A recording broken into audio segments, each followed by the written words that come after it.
Hello, my love. How are you? I'm pretty good. Pretty good. How are you? I'm fantastic. Are you really though? Yeah, because we are drinking a fantastic bottle of wine right now. Tell us about what we're drinking, Kelly. Oh my goodness. Well, we're just about to finish up on a bottle of Barbera Rosé from Cava Cellars. Cavu, Cavu. Anyway, uh, Cellars out of Horsehaven Hills and Walla Walla, Washington. Yeah. And what does kavu mean? Cavu. It's an aviation term for some of our aviator friends that are out there listening. Ceiling available. Ceiling available. Visually unlimited. It's an old aviation term, a weather acronym, and it means ceiling and visibility unlimited. It basically means it's a really good day to fly.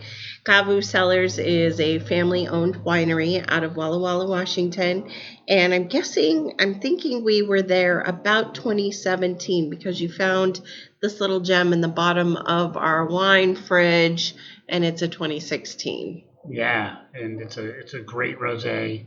It's a beautiful wine, and it is delicious. It's very fruity, a lot of acid. So it's a very nice rosé. How do they make rosés, Kelly? I don't know, Aaron. No. No. The way they make a rosé is essentially a red wine grape or a red skinned grape that they take the skins off really early in the fermentation process. And so pretty much shortly after they crush it, usually, I mean, I guess it depends on how deep they want the color. But they remove those skins, and that's where actually red wine gets its color is from the skins. It's also where it gets the tannins that you taste, and the tannins are that grippy, dry, this wine is making me thirsty kind of a effect. I don't know. I think wine that's high in tannins pairs really well with things that are high in acid, like red tomato sauce, on a pasta, or something real fatty, like fatty for sure. Yeah, because the tannins cut through the fat. That's why you drink like a big Cabernet Sauvignon with a big steak, right? Yeah. Or a little steak. It's an average size steak. The size of the steak isn't that important. Size matters. It actually doesn't matter that much. Talking about this particular rosé, Walla Walla is an awesome winemaking region. It is just north of Oregon. Just north of Oregon and just a little bit west of Idaho. You're pretty far out there in the farthest southeast corner of Washington State. I know we've talked about Washington State a bunch on this podcast, but we haven't given our props to Walla Walla, and they're doing some really great stuff out there. Not just for our onions anymore. Oh, yes, the famous Walla Walla onions. And it's not just a place to go to prison, too. They're also famous for their prison. Yeah. So speaking of sex and wine and rock and roll, there's a prison out in Walla Walla. I don't think the sex there is too good. Or the wine. In the prison? Yeah, prison wine. I don't recommend that either. Yeah. No, but I think the Columbia River, all the great water that they're getting out of the Columbia River is great for the agriculture out there. And it's a really nice part of the country. Like I said, it's close to Idaho and Oregon. So I think the water is really good out there in eastern Washington.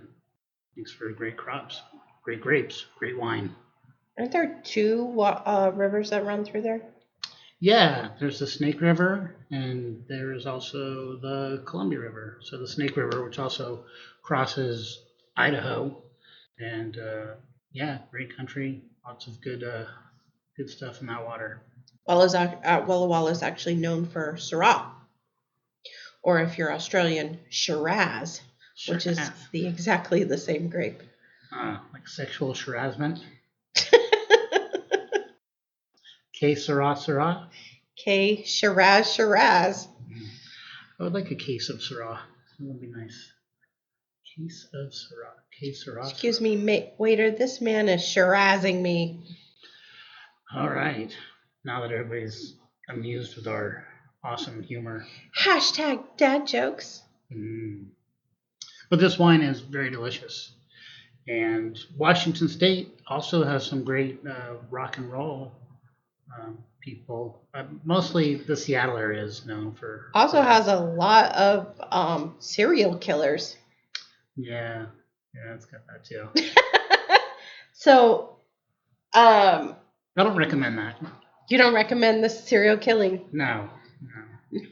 I mean, I did kill your mini weeds today when I threw them in the yard for the chicken. Kavu. How do we want to pronounce this? Let's just... Clear and visibility unlimited. It's a great wine, and I would recommend this winery. But the thing that's so cool or interesting about this winery is it's one of several that are in the old airport. Mm-hmm. You got me with the mouthful there. Sorry.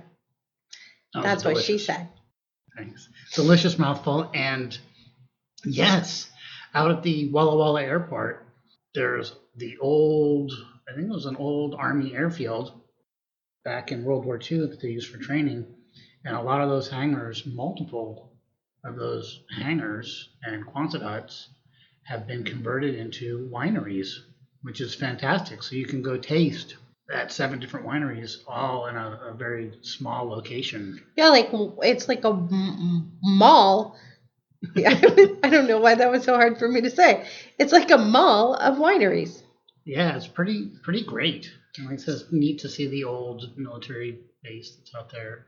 And I hear that Alaskan Airlines flies in and out of the Walla Walla airport, and they will let you ship a case of wine for free, or carry on, or not carry on, but check in your checked luggage. Yeah, actually, I think they're in Kennewick as well. Tri-Cities. Yeah. If you can check a case of wine for free, and that's part of what industry's doing to try to support the wine industry there. And what is that? Other industries are doing to support wine industry. And it's great for both of them. Then they get people, they become a vacation destination, and they get there, through the airline that people choose. You find in industry so much, so cutthroat and so much competition. But when people work together, that's when great things happen. And all the people, the consumers like ourselves, that's how we benefit when we win, when people are working together. And we've how capitalistic of you. Thanks. It's part of the balance. That's a song. Yeah. I was going to say some musical stuff though about Washington State. Like I said, the whole grunge scene is famous for coming out of Seattle. One musician that I am familiar with out of the Eastern Washington area is Nate Mendel, the bass player for the Foo Fighters. He was in a couple other bands prior to that, but the Foo Fighters have a member that's from the Eastern Washington area. And so in other rock and roll news, I heard that Sturgill Simpson came down with COVID. Oh, that's terrible. Yeah. How's he doing? I don't know. He doesn't talk to me. He doesn't return my calls. But I really did enjoy the movie The Dead Don't Die, because it's just like a big commercial for him. I know you did. Yeah. And other musical news, Bob Dylan has been putting out some interesting new stuff lately. Did we talk about Willie Nelson's kid last time? I don't think we did. Oh my gosh, that kid. Lucas Nelson. Yeah. What a great voice. He's just, I'm sure his dad's proud. We have talked about Willie a couple times because he's God's problem child. And if you don't like Willie Nelson, you probably don't want to be friends with us. You should just find another podcast. Stop There's 50 listening now. bazillion of them out there. But his son, Lucas Nelson, great voice, really nice singing, and he's done some great cover tunes. So yes, Lucas Nelson, he did some cover tunes. He did some John Prine, who passed away. If I had any more wine, I'd pour one out for John Prine. His songs are still with us, and he's always on our regular rotation. Another guy who passed away earlier this year that's always on my rotation is Neil Peart of Rush died earlier this year in 2020. Epic drummer, and Rush has just been a great band that I've been listening to since I was a child. So in positive music news, It's like, hello, Debbie Downer. wah, wah. In positive music news, Wait, this is the whine portion of the sex whine and rock and roll. Oh, you so funny. No, seriously, it's a weird time. Things are weird. Yeah, it is strange days. We're spending a lot of time together right now. I like that because I really like you. You didn't like it so much earlier today when you were fighting with your computer, and somehow it was my fault. It was not your fault. I'm thankful that I had you to vent to and communicate with. But I think that leads to what a lot of other people might be going through. Maybe too much intimacy, too much time together. There's some truth to absence makes the heart grow fonder. I don't like it, but it's for other people, not me. I think that these times right now are going to really open folks' eyes. Like, if they've been in relationships, especially if they've been trying to avoid their relationship by going to work, or if they've been in sort of an unhappy relationship for a long time, I think this might be one of the catalysts that have them making decisions about changing their mind. Absolutely. Yeah, I'd say that marriage and family therapists will probably be getting a lot of business in the near future. And yeah, but it's weird. Divorce lawyers. Yeah. Well, I also think there are some strategies. Like, luckily for us, we don't have little kids running around. We have Molly and our dog, and we have a bunch of new baby chickens. So I've dubbed, one of the rooms the nursery where we keep baby chickens. But as far as like parents who are trying to homeschool their kids and work their jobs and take care of their house and take care of their mental health and, grocery shop and wear a mask and wear glasses and, I mean, all of that, it's a lot. And we go back to this idea that we only have, and I say wear glasses because that's very much a personal experience, which I can touch on at another time. But no, it's real. So one of the things that people can do, I mean, again, not only do we not have little kids, we have a menagerie of pets around here these days. I think you've been calling it the funny farm, which is not far off. But the other thing is that we're pretty lucky that we have a big enough house that if we need to get away from each other, we can do that. And that's one of the things that I recommend, and a lot of other therapists recommend as well. Find a space that you can just have to yourself, even if it's in your car. I swear, if I was selling cars right now, I would treat cars like your sanctuary. When everything else in the house is going nuts and you can't actually work at work, like, go sit in your car, turn on the radio, turn on the air conditioner, be alone, have some Cabo Cellars Barbera Rosé, just don't drive anywhere, and, like, fucking enjoy it. I mean, that's great advice. That's really, really good advice. Yeah. Definitely setting up a place in the house or more than one that's sort of your place. And if you're working from home, make a designated area, even if you have to clean up that area at a certain time of day. That's one of the ways to keep work at work, even though you're working at home. I personally love working from home, don't like to commute. We live not that far from the ocean, and even though I never go in the ocean, I like knowing that it's there. The air is nice. The air is nice. So I think people are getting a little stir crazy. For those of us who have lived in the Midwest or in the far south, I mean, I guess Hawaii is about as far south as you can get, but being locked up for days and weeks at a time because of bad weather, that's something that some people can experience or Absolutely. or can relate to, I should say. Cabin fever and whatever. It's very similar to that. I got a little bit of that when I lived in Yuma, Arizona. In the summertime, it would be so freaking hot outside. Like 135 degrees. Yeah, we just crank the AC and draw the blinds shut, make it dark and cool, and stay indoors. And airplanes couldn't fly. Yeah, So Because hot. the air was too thin. And yeah. So do what you can to make these times, take advantage of these times that we're having, and work on your relationships, and remember to love one another.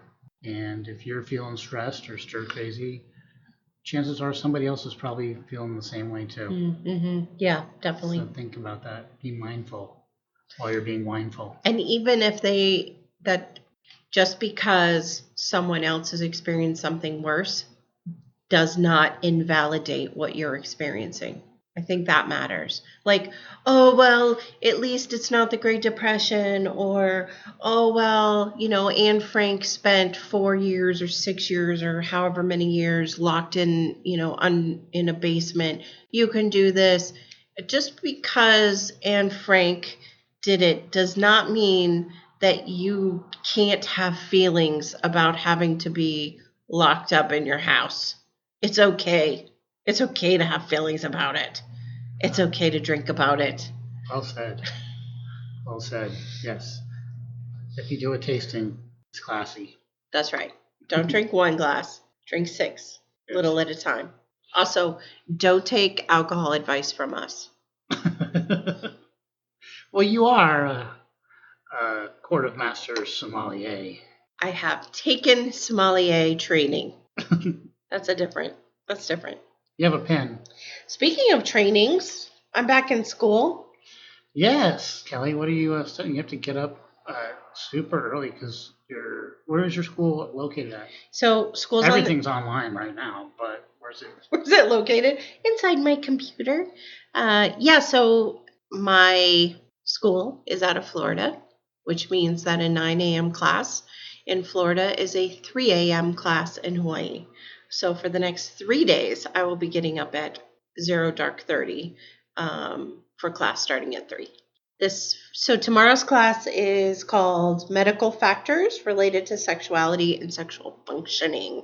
Wow, that was a mouthful. I lost my breath halfway through. May need to do some cardio before taking this class. And then I don't know what Saturdays is. It's a mystery. And then Sunday's class is treatment of sexual offending behaviors. The medical issues class sounds very interesting. Oh my gosh, all of my classes are completely fascinating, which helps. What was your favorite one so far? Ooh, I don't know. Nothing. I like them all. That you want to talk about? No. Learning about. So anyway, I'm working on my PhD right now. Back in school, working on a PhD program. And at the end, I will be a board certified clinical sexologist. Dr. Sex. Dr. Sex. Dr. Johnson's Johnson. Wow, I think that makes me the luckiest man in the world. I've got a wife who's getting a doctorate in sexology, and she's a sommelier. Stop it. Stop saying that. I don't want to get in trouble. But as long as we're talking about wine. Oh, wait. Were you talking about wine? On that subject, so this is a Barbera Rosé, and I just thought I'd take a moment to talk a minute about Barbera. Absolutely. Please do.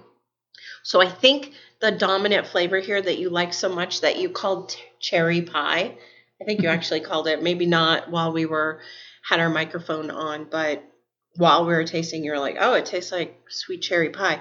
Actually, sour cherry is a dominant flavor in Barbera, so I could get why you would like that. And then blackberry as well. So I think you were right on when you started describing those. Some other common red fruits are dried strawberries, again, sour cherries, black fruits, sometimes plum, mulberry, blackberry, and prune. I don't think we're going to get those so much in this rosé as we would if it was a full-on Barbera. But for the most part, Barbera is like, I don't know, I think it's like a medium-bodied wine. This rosé is like 14.5% alcohol, so again, drinking a high alcohol wine and we're drinking it out of a tall, narrow glass is going to give the alcohol less of a chance to burn off. And so you're going to taste that alcohol a lot more. And you'll feel real happy. I think the alcohol content stays the same no matter how big your glass is. Again, size matters. Why am I laughing at that? That's not even funny. My jokes are funny. I'm the funniest guy in this room right you now. are, no doubt. No doubt. That is true. And I am the hottest chick. So there we go. Cheers. We got that going for us. Barbera's generally served at room temperature and can be stored for up to 5 years. It's fucking delicious wine. That is a delicious wine. Yeah. Some herbs and floral flavors that you might find in a Barbera are like lavender, sometimes dried herb or vanilla, black pepper and licorice. And then some other people find like weird flavors like tobacco and smoke and tar and cured meat. My wine tastes like meat. Remember when we were in Louisiana and the coffee tasted like meat? I love Louisiana.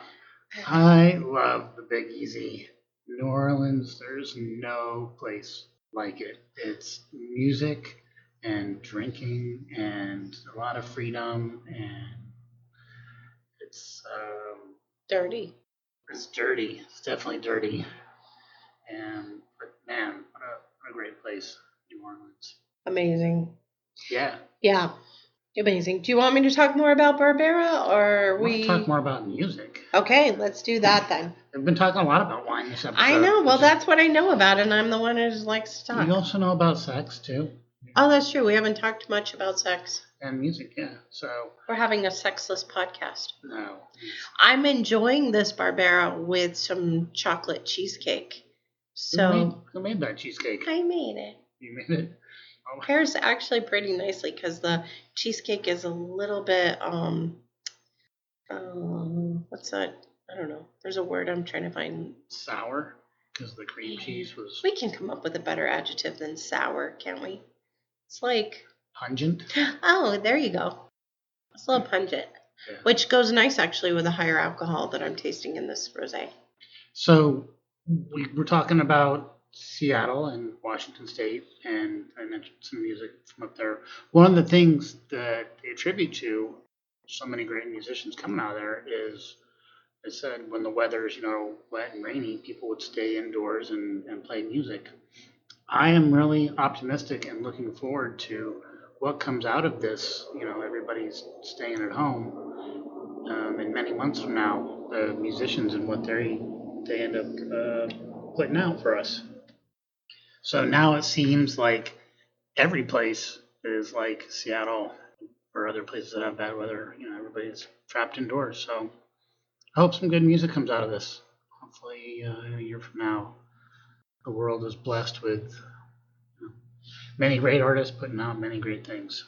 I love that sentiment. Okay, we killed off this Barbera Rosé because there's been so many opportunities to pause this recording. And in doing so, we've moved on. So what have we moved on to? Another Washington State, Eastern Washington. Yeah. Eastern Washington, 14 hands, hot to trot, white blend. And we accidentally bought a case of this wine. How do you accidentally buy a case of wine? Well, before the quarantine, we went to a wine tasting, and they had a deal. They said, hey, if you buy $100 worth of wine, you get to go to another wine tasting for free. So we bought... With a real sommelier. We bought a case of this wine, and we thought we were getting the... red blend. The 14 hands hot to trot red blend, but it turned out to be the white blend, and it's fine. I wouldn't have bought a case of this on purpose, but I am enjoying drinking it. It's a white blend, and I don't know exactly what's in there, but if I was an educated guessing man, I would taste some Riesling. So there's some Riesling in there and some Chardonnay. There's something sweet in there too, like a Gewürztraminer or a Moscato. Yeah, they might be throwing some Moscato in there to sweeten it up. But it's actually not super sweet. Like I'd say it's semi-sweet, but it's definitely fruit forward. really fruit forward. And like we've talked about 14 Hands Winery before, because I think they're just putting out a really good product at a good price. And their 14 Hands Hot to Tot Red blend is it's one of my favorites. So that's why we accidentally bought a case. The wine label on this one talks about white stone fruits and citrus. So a stone fruit like a apricot, so white apricot, or I don't know, nectarine, Kind of, yeah. That's a good white plum, Kumquat. kumquat. That's a dirty word. Kumquat. Kumquat. Yeah.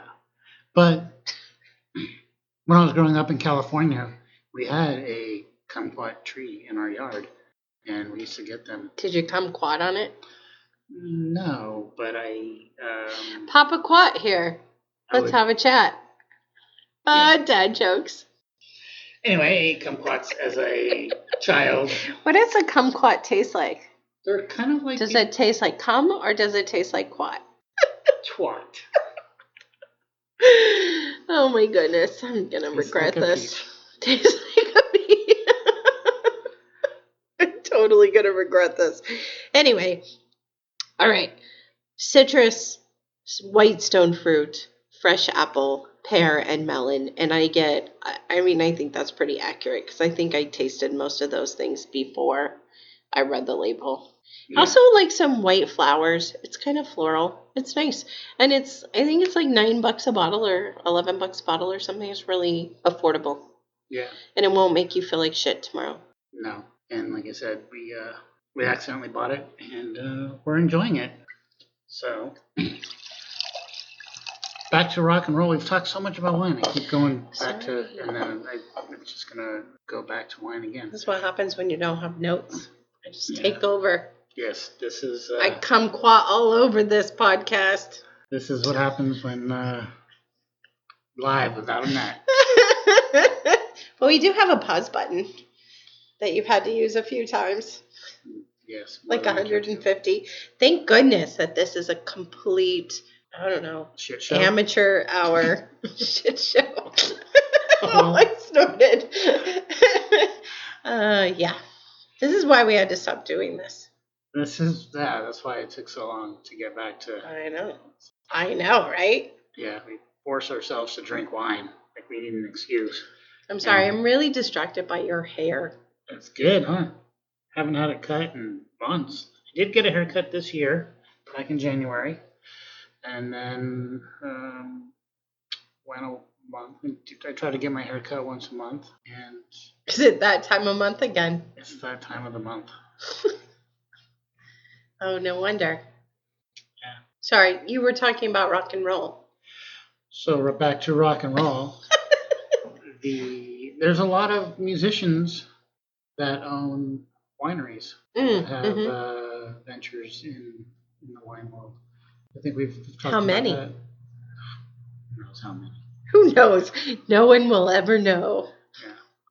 But a lot of artists have gotten into the wine game.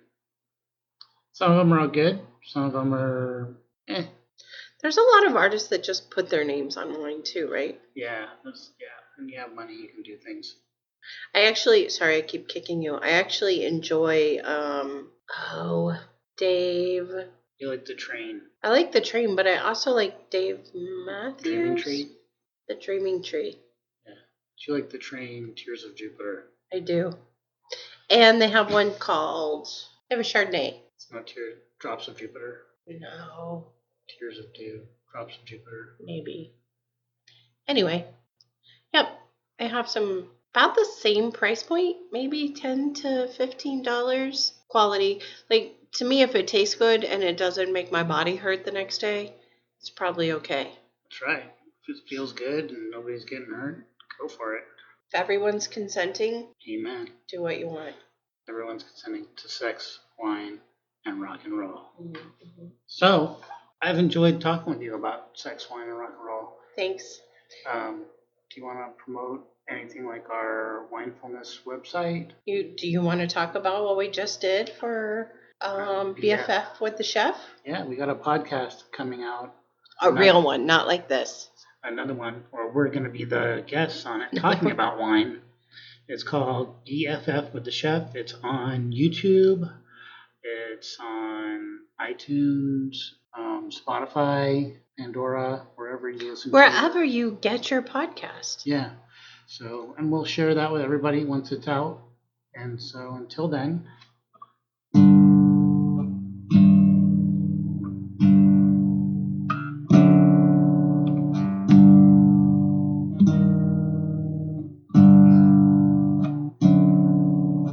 That sounds really ominous.